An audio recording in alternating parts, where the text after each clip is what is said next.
Bonjour, moi c'est Éléonore, kinésithérapeute et ostéopathe. Et toujours Damien, ostéopathe, et on va parler des exercices sur l'application Andro pour la partie sacro-iliaque. On va commencer par un exercice de mobilité qui marche toujours très bien sur les sacro-iliaques, c'est le scorpion.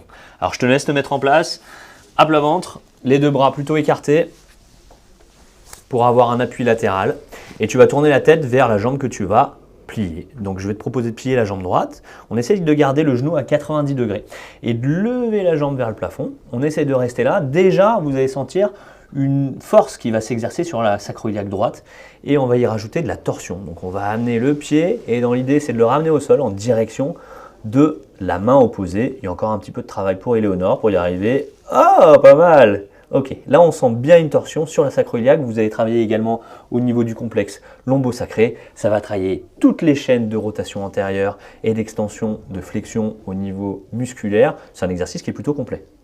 On a un deuxième exercice. Éléonore, est-ce que tu veux le montrer, que tu trouvais intéressant, qui n'est pas forcément sur l'application? C'est une petite variante sur les avant-bras, mais après du coup ça travaille un peu plus haut.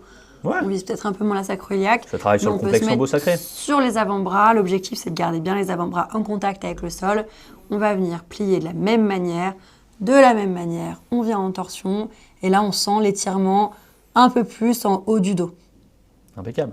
On peut faire les deux, c'est toujours bien. Ça, c'est des super exercices à conseiller à vos patients pour ces symptomatologies vraiment de sensation bassin sacré, sacralgie.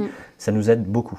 On va passer sur un exercice plutôt d'étirement, de souplesse au niveau du psoas. Donc, je te laisse te mettre en position et on va étirer le psoas gauche. Donc, on va vous redonner 2-3 règles importantes à garder sur cet étirement du psoas et notamment à transmettre à nos patients. Essayez de garder les deux bassins alignés, les deux AIS, vraiment alignés sur la même ligne et de partir en avant. Voilà, super. Attention de ne pas trop lordoser. Si vous lordosez, vous rapprochez les insertions. L'idée au contraire, c'est de rentrer le coccyx et de ramener le nombril au fond de l'abdomen, ce qui vous permettra de bien tirer sur le psoas, toujours dans l'idée de ramener la hanche gauche à la même hauteur que la hanche droite.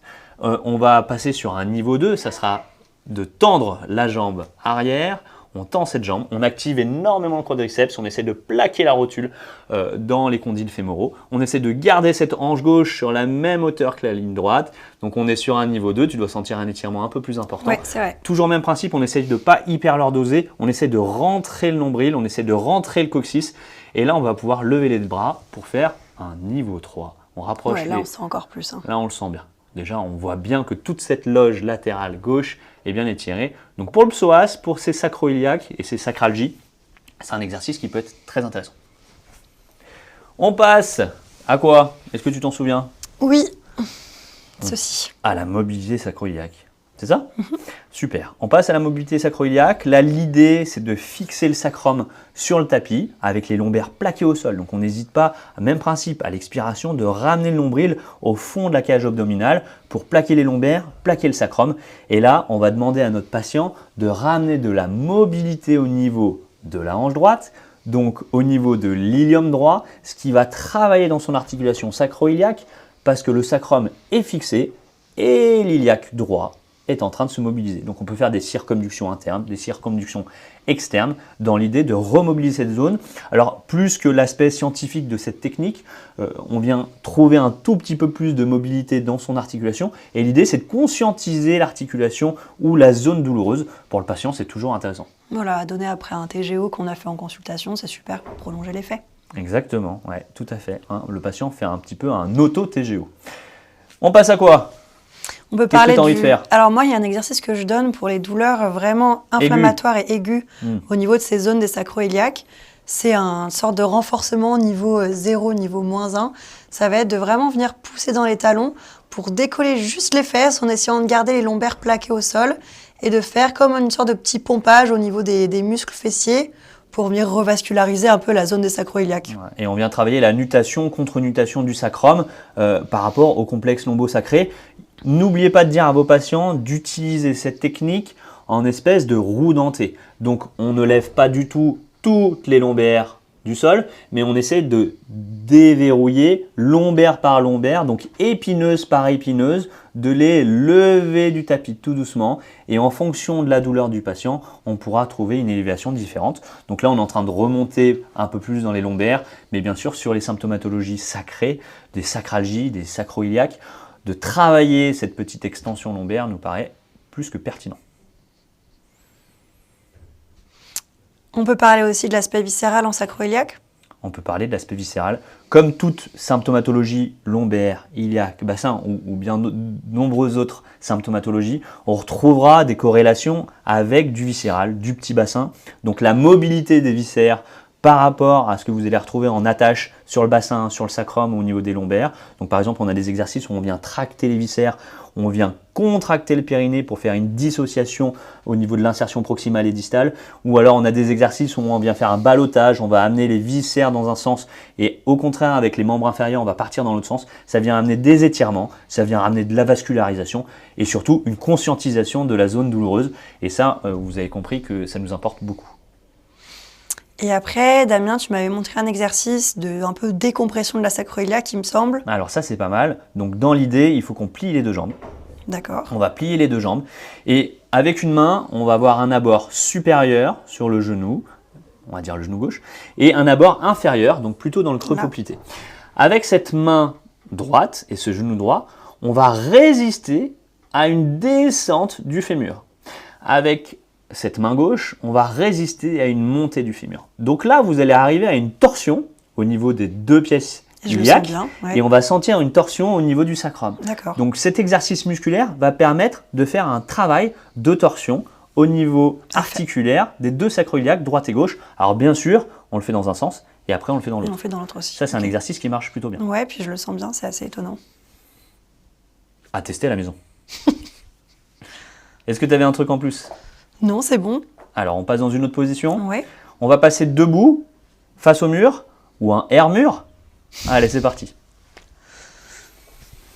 Donc, avec notre air-mur, là, l'idée, ça va être de venir activer la hanche. On va parler de la hanche gauche, par exemple. Là. Et l'idée, c'est de venir faire de la flexion de hanche, partir vers l'extérieur le plus loin possible, sans bouger les deux pièces iliaques sur la même ligne, de revenir, flexion.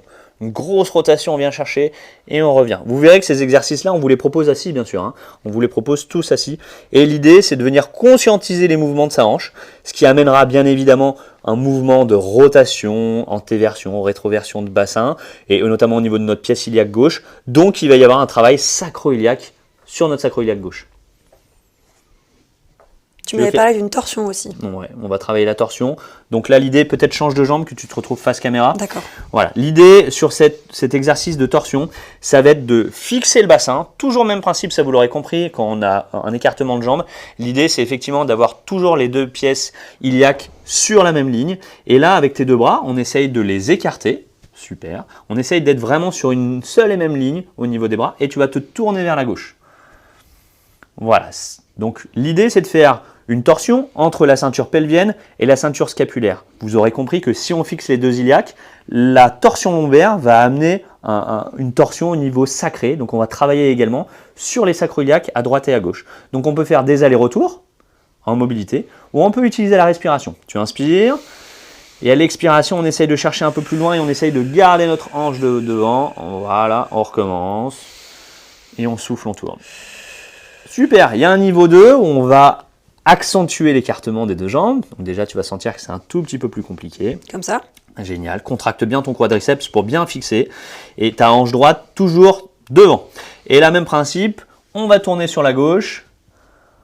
Voilà. Donc là, la hanche gauche va avoir du mal à reculer sur cet exercice-là. Tu peux faire des micros allers-retours. Donc là, on a vraiment une grosse dissociation entre la ceinture scapulaire et la ceinture pelvienne. Et on amènera de la torsion. Donc pour les sacro-iliaques, ça amène des bonnes contraintes de mobilité. On a un dernier exercice qui est un petit peu chaud. Tu te sens de le faire ? Ça dépend, c'est quoi ? Alors, tu mets tes deux mains en prière. Tu écartes tes deux mains, que les coudes partent vers l'extérieur. Okay. Et avec ton coude droit, tu vas venir à l'extérieur du genou gauche. Voilà. Je t'aide un petit peu s'il faut. J'ai pas bu, hein. Bravo. Et tu pousses sur tes deux coudes pour te stabiliser et tu pousse sur le genou gauche. Ça te permet d'amener de la rotation. Donc là, on va aller un peu plus loin sur la charnière dorso-lombaire, mais il y aura quand même une bonne contrainte au niveau de l'articulation sacro-iliaque gauche. Pas mal ? Je ne sors pas trop mal. Bravo ! Je suis fier de toi, Éléonore. Est-ce que tu veux qu'on passe assis? Allez. Allez, on passe assis. Je vais récupérer une chaise. C'est parti.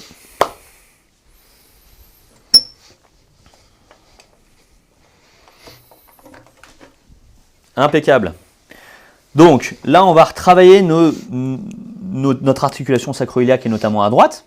L'idée, c'est de faire une décompression de la sacro-iliaque droite. Donc on va mettre un appui antérieur sur le plateau tibial à droite, sur la TTA. Et l'idée, ça va être de pousser avec la jambe contre sa main pour venir faire une décompression de la sacro-iliaque droite. Sur cet exercice-là, on le sent bien. Hein, ça, c'est un exercice qu'on peut faire assis. Faire des exercices sacro-iliaques assis, c'est quand même pas le plus simple. C'est un exercice qui nous aide bien. On peut avoir des exercices de torsion également. Donc, tu vas pouvoir passer ta jambe de l'autre côté. Comme ça? Super, voilà, tout à fait. Et avec ton bras gauche ou ton coude gauche, tu vas venir récupérer l'extérieur de ce genou et tends le bras. Super. Et là, tu tournes vers la droite.